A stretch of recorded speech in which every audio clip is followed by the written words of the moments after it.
Hello and welcome to Newsnight, where we speak to major league players in Nigeria's democracy and the issues generated from its drive for growth and development. I am Ladi Akiridoluale. We thank you for joining us. The long-running debate over whether or not Nigeria's governance system needs to be restructured continues. Its advocates insist that allowing each nationality, as they put it, grow at its own pace will lead to increased equity, justice, and development. My guest, who is one of them, is Professor of History, Banji Akintoye.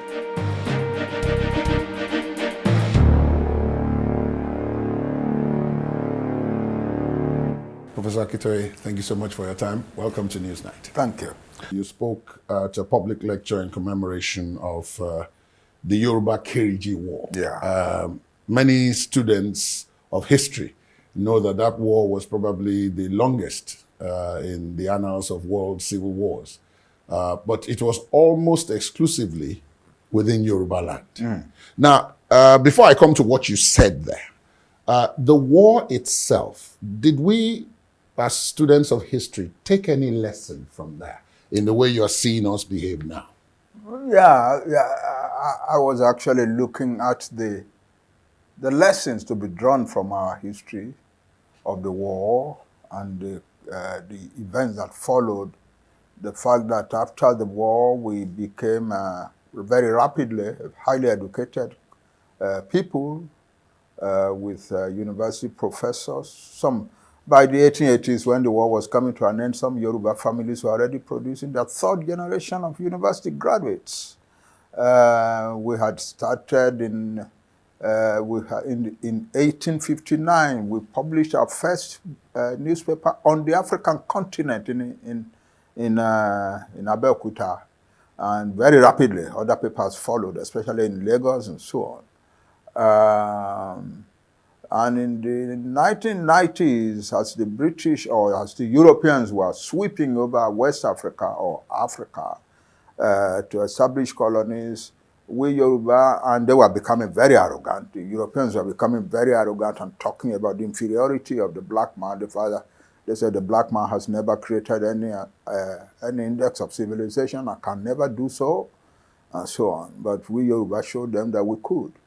And we started what we call the Yoruba, movement of Yoruba cultural nationalism, which was the only thing on the African continent challenging the arrogance of the white people, and so on. But unfortunately, we didn't carry that far enough. We could have.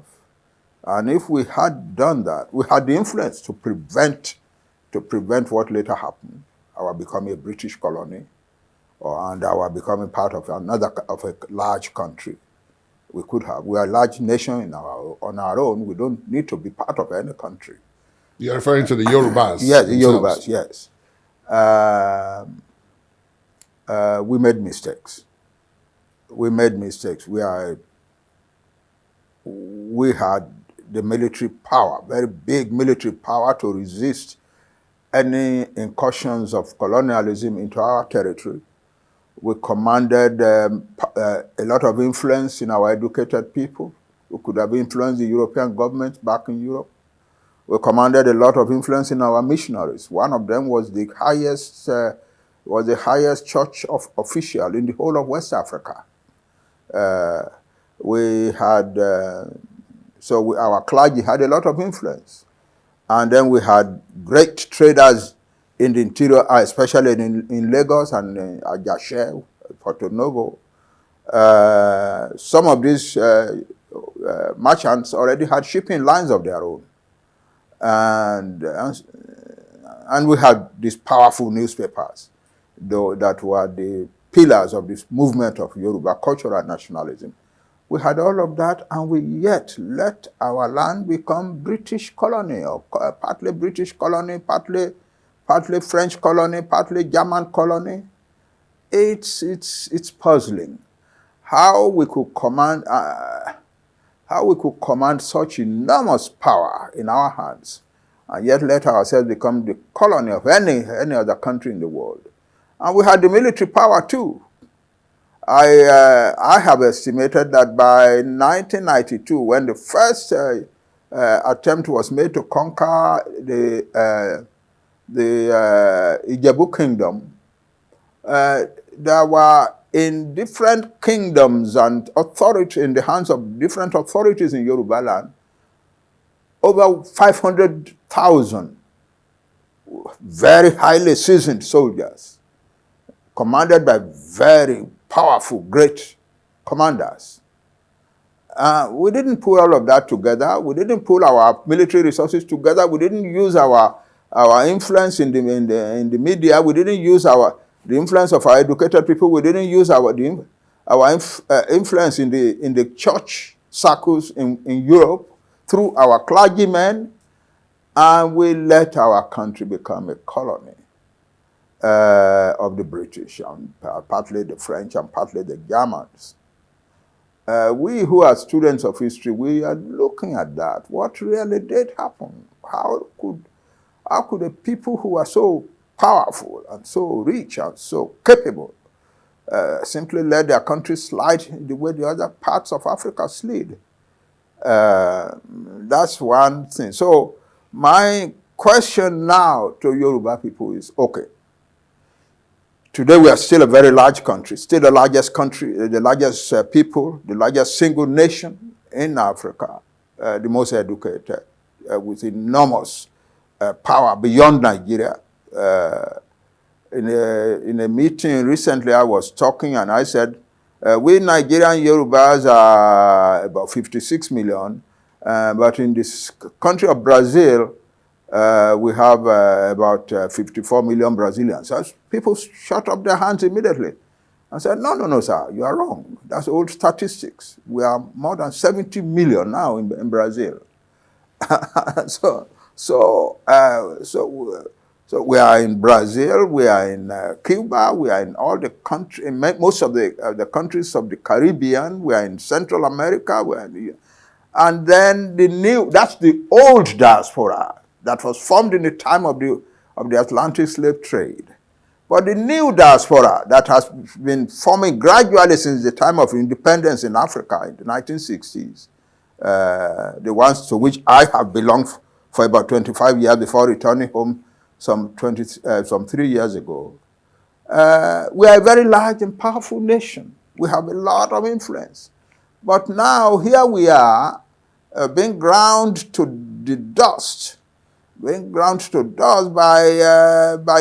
some very negative influences and forces in Nigeria, and we don't seem to be able to put in together our collective strength in order to protect ourselves and save our people. And our people have been driven from their farms, they are being killed on their farms, their women are being raped, and their people are being kidnapped, and so on, and people are claiming, we are coming to kill, maim, destroy in your land. And they are coming, killing and maiming and destroying, and we don't seem to be able to stop it. It's a very sober picture when one looks at it. This is a great nation with a great deal of power. It should not be suffering the way it is suffering in Nigeria. Now, I'm sorry to interrupt, but going along the lines of what you're saying, I'm trying to quote or paraphrase what you said. You said the Yorubas are living like slaves. They don't seem to be able to see the fire, but the smoke is all around us. Yeah. What did you mean by that? Yeah, we're more or less like an enslaved people in this country. Most of the peoples of the Middle Belt and the South are like enslaved people in this country. We are being ruled by impunity. There is no respect for the Constitution or the law. The people who control the power of government in Abuja are doing what they like. And there is no sense of responsibility in terms of security of the people. People are being killed and so on, and the government in Abuja is not really doing much. In fact, for a long time, they were not doing anything to protect us.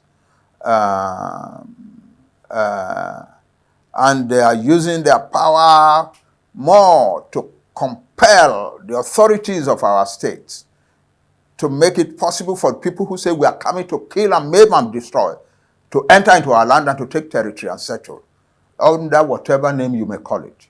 You're referring to things like the NLTP, the Ruga, etc. cattle colonies, and so on. It's irresponsible for the government of a country to say to a people who are being brutalized by a particular set of people, to say to them, open your territory for them to come in. You can't say that. Well, but it will, if we go back a bit, Prof, and look at this, the issue of cattle colonies or Ruga or the National Livestock Transformation Plan, the various names that these things have been given, are supposed to be a solution to the basic problem you identified earlier, which is the one of people coming into other people's farmlands and so on and killing them and all of that. The whole issue of livestock grazing openly and all of that. This is supposed to be one of the steps to be taken to solve that. No, the people are being brought. The people who are threatening that they're coming to kill and maim and destroy are being told that we are going to help you, in fact, settle in the lands of those people whom you are coming to kill and maim and destroy. That's not the way government solve problems. The way to solve problems will be to find an answer to the governor of Kano said, I have enough grassland in Kano State to accommodate all of the cattle grazing that is happening. Nobody's taking up that offer. But there is an insistence to inculcate the Fulani into the territories of the peoples of the Middle Belt and the South. And the federal government is pushing that might and may. So naturally, the rest of us who are not Fulani are suspicious of the intentions of the federal government. Could this be a problem of presentation, Prof? It's not a question of presentation. It's a question of an agenda that we are seeing behind all of that is happening. It's not just presentation. I ask that because the Southern and Middle Belt Forum and other such groups that you mentioned are also opposed to things like the Water Resources Bill. Yes, because it's another attempt to create an avenue for creating Fulani settlements all over our land, in the river basins and the river banks and so on in our land. It is the same thing. The federal government seems these days to be doing nothing more than to think of ways that we are going to get this Fulani to be admitted into these lands. But there are already Fulanis in most parts of the South and Middle Belt. Yeah, we are not opposed to Fulani, especially we Yoruba. You know who we are. We welcome foreigners in our land. Our culture says very specifically, the stranger is coming, receive him and take care of him, because your God has benefits hidden for you in that. That's our culture. And in our history, we have welcomed people. We welcome people. We don't attack strangers on our land. In fact, it's a traumatic experience for a Yoruba man to have to raise his hand up and hit a foreigner on his land. It doesn't do that. But what we are seeing is that it's no longer just cattle herders who are coming to our land. When I was a child, a peasant farmer's child, and we will go to the farm, we will see the cattle herder on the way, he and his cattle, and we will play with the cattle. He will protect us. He said, don't come too near the cows because they could kick you or something. And he was not a hostile person. He was a very nice person who did his work. And if his cows were coming too near our father's farm or our uncle's farm, he would go and drive them away from the place. But now there is an agenda. Not all cattle herders, but some cattle herders come deliberately, belligerently. Their intention is to provoke conflict. Because behind them, we have now discovered, behind them, close behind them, is another group of people who are not cattle herders at all, who are armed with AK-47 rifles, who are actually well-trained militia men, and who, when the Fulani herder, who is the belligerent, not all of the belligerent cattle herder comes into your farm and is eating your crops, and you raise an outcry or resist or something, they are going to come. The militia men are going to come and attack your farm, your village, or anything that that night or the night after, and so on. That is the pattern. It is no longer a question of cattle herders coming and rearing their cattle. It's now a question of some cattle herders coming deliberately to provoke conflict with farmers so that the armed military men behind them will have an excuse to come and then attack and destroy that village and kill the people there. Prof, there are those who are accusing the various ethnic groups of politicizing this thing, that no problem like this has ever been solved by any means other than by dialogue. And I raise that because at a point, the former head of state, General Abdulsalami Abubakar, called a peace meeting in Mina. And he invited all the various groups, Fenifere, the Southern and Middle Belt Forum, Ohanize, ACF, Northern Elders Forum, and so on.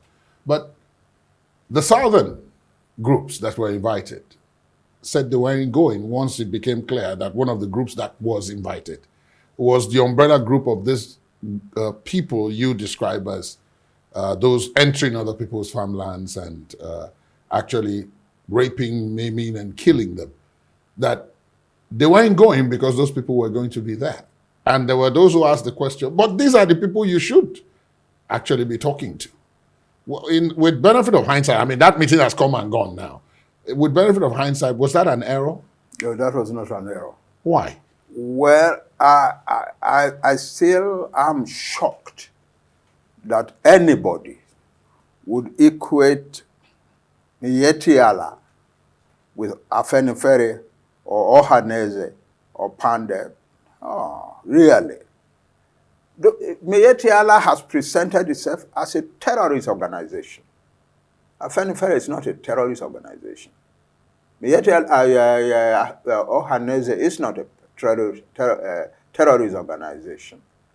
Pandeb is not a terrorist organization. You shouldn't be equating an organization that has threatened, written letters of threat to governors in this land to say we are coming to kill and maim and destroy your land. I was in the Yoruba delegation to Benue State in January 2018. After a large number of people were killed in Benue State, they had gotten a letter from some section of Mietiala saying that you, Mr. Governor of Benue State, because your government made a law to regulate cattle rearing in Benue State, we are coming to wreak vengeance on the people of Benue State. On January 1, they came and they killed large numbers of people and destroyed many villages. Then on the 5th of January, leaders of the South, Southeast, Southwest, and Middle Belt went to commiserate with the Benue people. And the governor thanked us, and then he said, well, the same people who wrote the letter in December or so have written another letter now that I have received. And he then read the letter to us. The letter said, Mr. Governor, we see that you and your people are doing mass burials and carrying out national mourning, but that what is happening to you, what has happened to you, is only a little bit of what is coming to you. That we are coming, and it is going to be bigger and worse this time. And your problem is with us is that your different ethnic groups, the thieves, the this, the that, and so on, regard the land on which they have lived for thousands of years as their land. It is not their land, the letter said. The land belongs to us, Fulani, and we have now a reason to take it. And we are not talking of the peoples of Benue State alone. We are talking of all the peoples of Nigeria. We have accumulated money and weapons for a long, drawn-out war. We have invited Fulani from all the rest of West Africa to come and join us to take our land in Nigeria. And if you think your federal government can defend you, you are kidding. They cannot defend you. He read a letter to us, and we all sat down there wondering whether we were still in Nigeria. It is, people who are doing that, you now equate them to Afenifere or to Ohaneze or to Pandev? Good goodness. No, I don't think. We have no business sitting with them yet, Yala. Prof, that brings me to something else. All the groups you've mentioned are all representing various ethnic groups in the country. And there has been this continuous clamor that the country needs to be restructured, that we have to take a look at how it is governed again. And different people have come up with different ideas. Some have said we should go back to the Westminster style of government. Others have said we should go back to the 3 or 4 regions. Others have said 12 states. But basically, that we need to take a second look at it. But the paradox appears to be that there's no legal way to take a second look at it without interfacing with what is currently in place. There is a way to do it. How? In 1953, India had this type of problem. After Pakistan and Bangladesh had left, the rest of India was again beginning to shake as if it was going to, because there was too much centralization of power in the government, in the hands of the government. And people began to clamor that we need to restructure our country. The big politicians of the time refused to accept that that was necessary.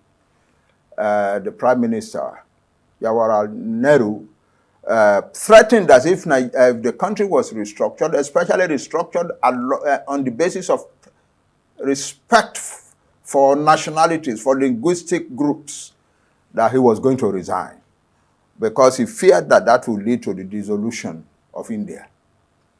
But by and by, he was a Democrat. By and by, he surrendered. And in 1956, they set up a commission. He set up a commission. We need to restructure this country, but we don't know how. So it has an official commission by the government of India to say, okay, we want to restructure this country, but we don't know how to do it. So it is your duty to guide us. That's what they did. And the commission then came out with his report, suggesting, one, that the linguistic nationalities should be respected in any structure of the country. Two, that they should be so well respected that no linguistic group will be split among any whatever states are created. That each linguistic group should enjoy its integrity by being kept together in one state or another, and not split up between states. Three, that the powers that have been in the federal government really don't, in a country like this, doesn't belong in the federal government. It belongs in the governments of the various states. That the nationalities that are large should become one state. Each nationality that is large be one state. The smaller ones, where they are contiguous, should be assisted and encouraged to form a small federation of their own within the Indian Federation, the Indian Union. And so on the basis of that, India gradually came up with 28 states, which is what they still have today. And a lot of the resources in education, in agriculture, in this and that, went to the states. And where for distributable federation accounts, the decision initially was that the federation would take something like 40, and the states would take about 65, 70. But today, it is 15% for the union and 85% for the states. So the general direction has been that more and more of resources are going to the states, more and more powers are being delegated, and so on and so forth. It is the only way to rule a country like Nigeria. We are different peoples. We are not a nation. We are a country of nations. And the nations must be respected. And you don't have any fear that what someone like Nehru was able to do in India at the time, because of his position, you mentioned the fact that he was a Democrat, and then he had a very huge stature in India, that we may have a different outcome here. If Buhari starts to do it today, he will have a great stature. It's a question of responding to the demands of the moment. The demands of the moment for Nigeria, if Nigeria is to survive, is to restructure. If Buhari were to sit down to say, well, I concede that that's the direction we should go, and now we are going to go along it as seriously as possible, his stature will grow big suddenly. But it seems as if on this issue of restructuring, Prof, the country is divided. In the South, India was divided too. No, what I mean is, in the South, there is a lot of support for it. But up north, they're asking questions. What does this mean? The reason the Northerners, especially the Northwest, does not accept it is that power is in their hand. They see restructuring as a means of taking power away from them. So why should they support it? They won't support it. But then how do we get out of it? Because in that kind of situation, if one or more of the components are not carried along in the general direction that others want to go, you still have a problem. Yeah, we still have because they will resist. We still have a problem, and that's what I meant by how do we get over that? Yeah, we then have a problem that we need to sit down and negotiate. We need to negotiate it, frankly. It's not a matter of national conference. It's not the big noise of national conference. It's the representatives of the nationalities sitting around a mahogany table and deciding what we really want to do with Nigeria. We have reached that point. What would you do with the National Assembly?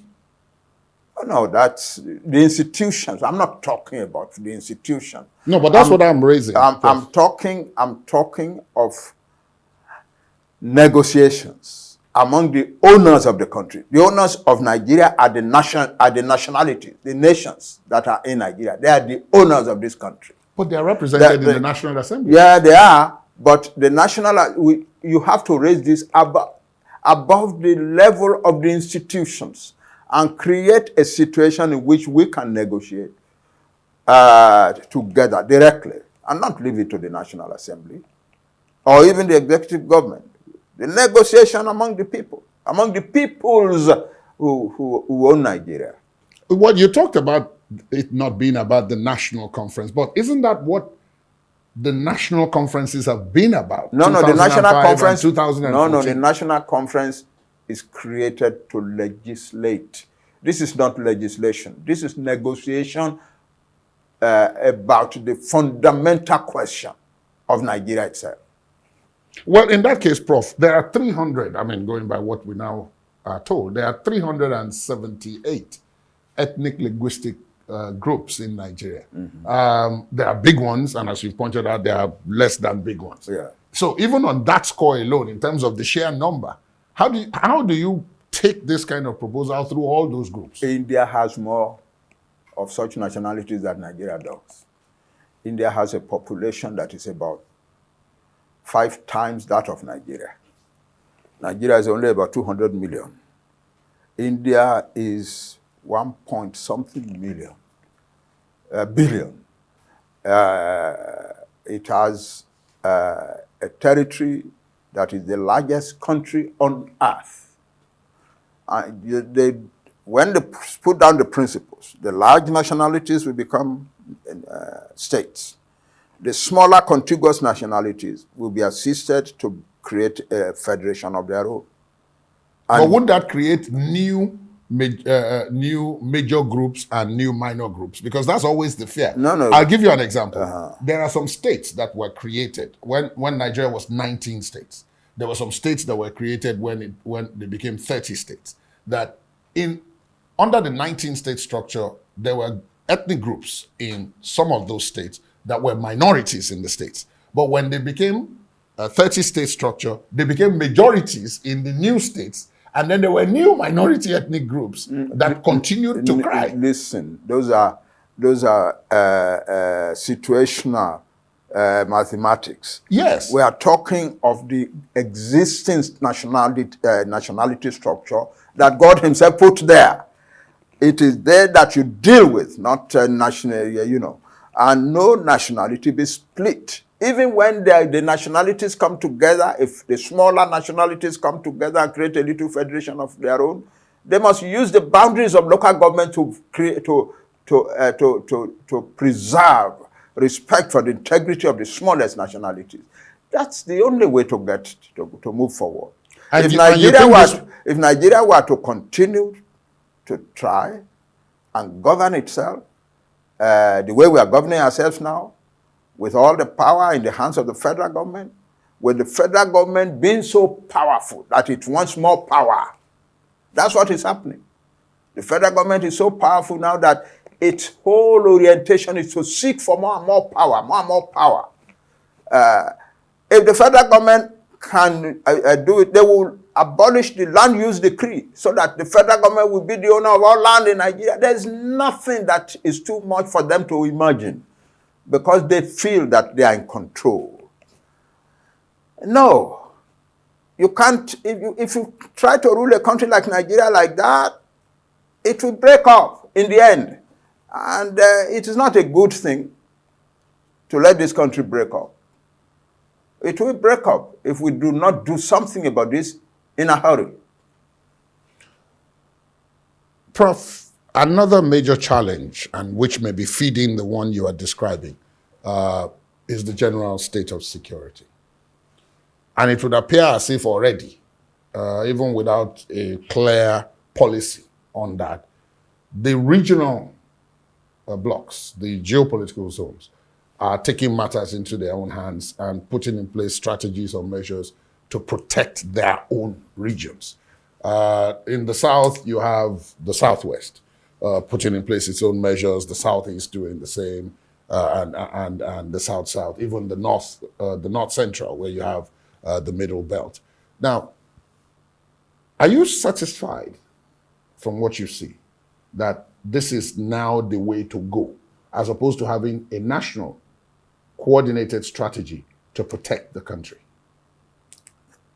The national coordinated strategy is not going to come. It's not going to come. So why do we talk about something we know will not come? What is happening now is that the state at last are beginning to establish some confidence to do something that they were timid about until recently. Until recently, it was obvious to all of us observing from outside. This is our country, so we have to pay attention to what is happening. It was obvious to us that the federal government was pressurizing the state governors to surrender, to succumb to what the direction that the federal government wanted things to go. So the governors in every state, the governor in every state then came under pressure from both sides. It's like being between the jaws of a pair of nutcrackers. The federal government is pushing them. There are people that are telling them, if you give in, you give our land, there'll be trouble. So the governor is in the middle. It's pitiful figure. So now finally, they are beginning to learn to come together and do something. And we in the Southwest are beginning to see motion. And we are very grateful for that. And the people in the East and so on, and the Middle Belt also are beginning to see some change, more in the South than in the Middle Belt. And that's welcome.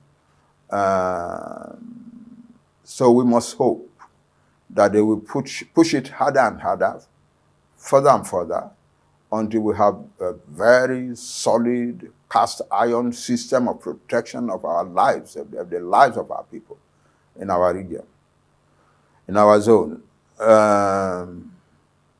It's not going to be easy. But in a place like the Southwest, there are citizen groups that if we use them well, they can do a lot of good job for us. And there are traditional institutions. For instance, we had under the British a system that was called the Forest Guard, the Forest Guard system. We should revive that and use it as a tool for protecting life in the rural areas. And we have this old system whereby when there is trouble, the Yoruba town, the Yoruba city, the authorities of the Yoruba town, the Yoruba city, we call in a certain class of men and give them instruction. We know that those people out there in the night have very great respect for human life. They will protect the neighborhood, but we Yoruba, we are proud about that we can put such people in the streets in the night and yet have respect for human life there. So we have institutions that we can use. We have institutions that we can use. And we must pray our governors. Whatever they do, they should look at these various institutions that we can use in our zone. Prof, you're a historian, but you're also in academics. And you've been both here and outside here. What do you think of our educational standards? Well, we used to be very proud of our education in the 1950s, the 1960s. You're asking me a question that can make me emotional because the educational system has virtually collapsed in Nigeria. My closest friends are the university people.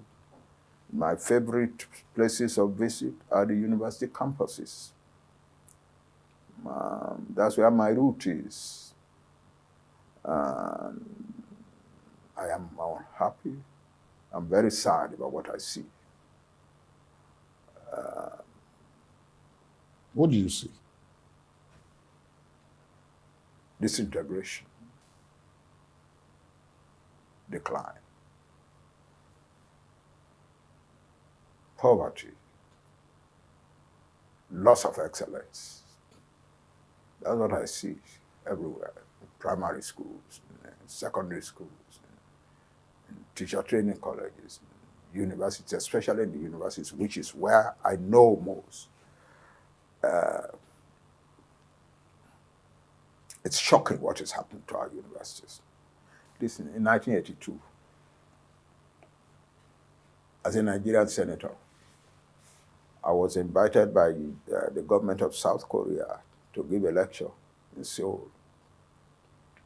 And the topic they wanted me to speak on is the growing relationship between South Korea and Nigeria. They were inaugurating a new president, and the day after the inauguration, I gave my lecture, but mostly to big men, politicians, and civil servants, and so on.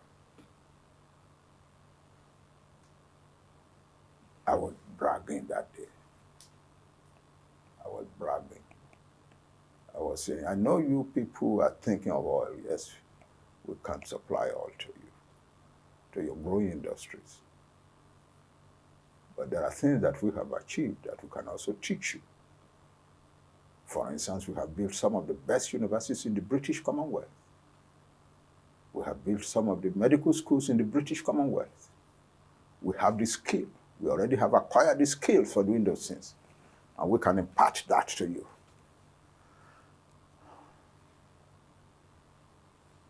I've been to Korea not long ago. And I can now tell you I'm sobered by what I see. It is sad. Human beings are very powerful.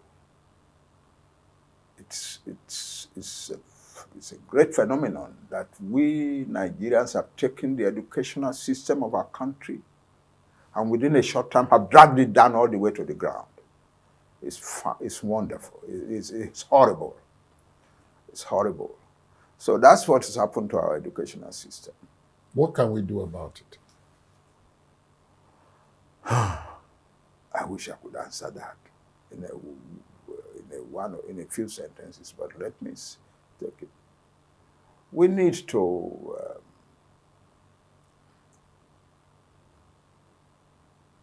I wouldn't say hold a national conference on education. I would say establish a national commission charged with the duty of looking at the educational system, describing it, and identifying the sources of the weakness, of the decline, and then proposing the solutions that will lead to a change. For instance, UNESCO says for an educational system in a country to be viable, the country needs to be spending something like 25 or more of its GDP on education. There were times when there were years when Chief Awolowo, as Premier of the Western region, spent 42% of the GDP of the Western region on education. Today, the highest we find in Nigeria is 8%. At some point, until a few years ago, it fell down to 6%. You cannot sustain education with 6% or 7% or 8%.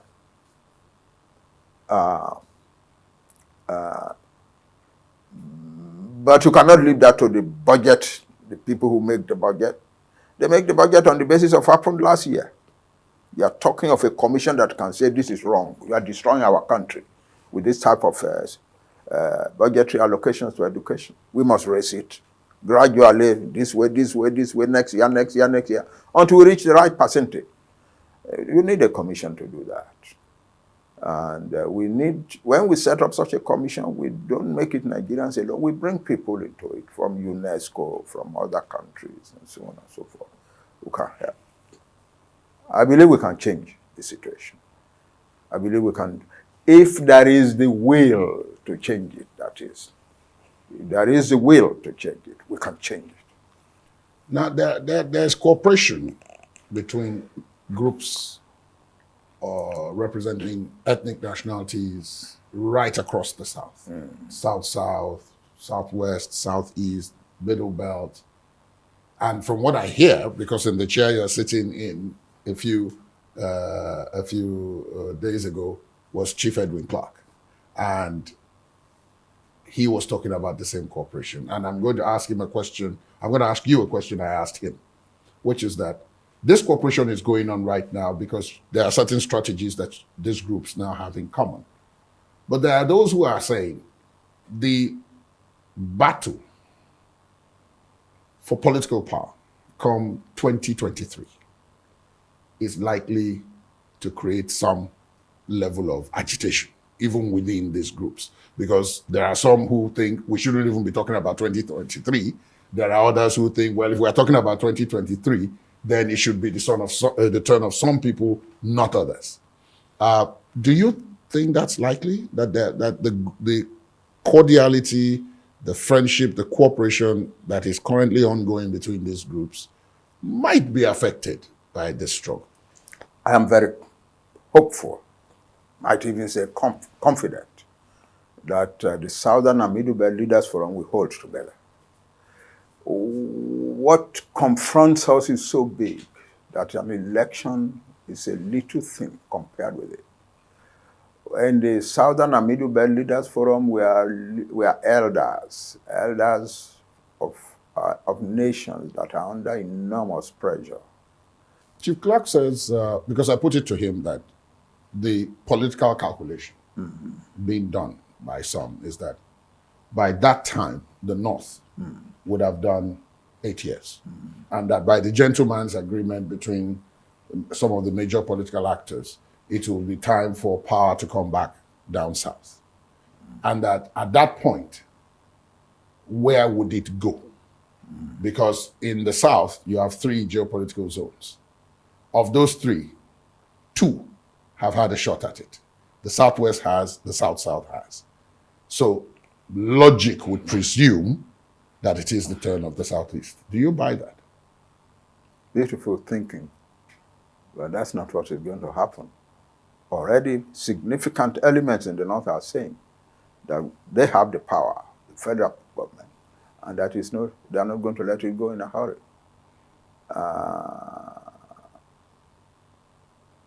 And if that happens, Sad as it may sound, they have the power to keep the presidency in the North. in spite of this agreement that some are alluding to? People are already saying it's a gentleman agreement. It's not a constitutional. There is no compulsory reason why it should happen. There's no compulsion about it. That we in the North will control the federal government. We will control it.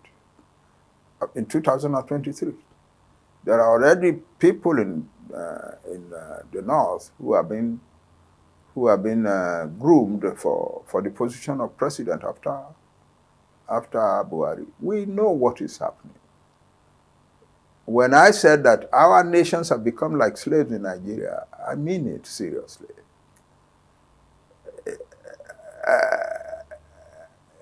It's unlikely if what we are seeing should persist. It's unlikely that we will have the presidency coming to the South into 2023. Very unlikely. I would like to see it come. As a member of the Southern and Middle Belt Leaders Forum, I would make all my contribution that I can. I know that we have the influence, we have the capability to do some things, but I doubt that it will all be sufficient to wrestle the presidency from the North in 2023. I want to drill down on the issue of the restructuring that you mentioned and the strategy of how to see it done. No doubt you seem to have quite a number of the major stakeholders in the South on board. Chief Clerk told me that quite a number of the stakeholders from the North also come in from time to time and participate. Even when they disagree, they listen and they take some things away and all of that. Do you think that is a strategy worth pursuing to get them on board so that a bigger portion of some of these major political stakeholders can see the point in what you've talked about so passionately and can in turn convince some of their own people that this is the way to go? Southern and Middle Belt Leaders Forum or the Nigerian Elders Forum, they are influential, but I doubt that their influence will really affect the ultimate outcome of things. I don't believe that the elders from the Northwest will ever be able to persuade the politicians of the Northwest that there should be some fairness in the management of the affairs of Nigeria. The Northwest has control of Nigeria, period. And that's the situation. I doubt that their elders, even when they agree that things should be softened down, will succeed in getting the people in control to soften down. Professor Akintoye, it's been a pleasure. Thank you so much. Thank you. Thank you very much. Thank you. That's Newsnight. Thanks for being with us. I'm Ladi Akiridoluale. Goodbye.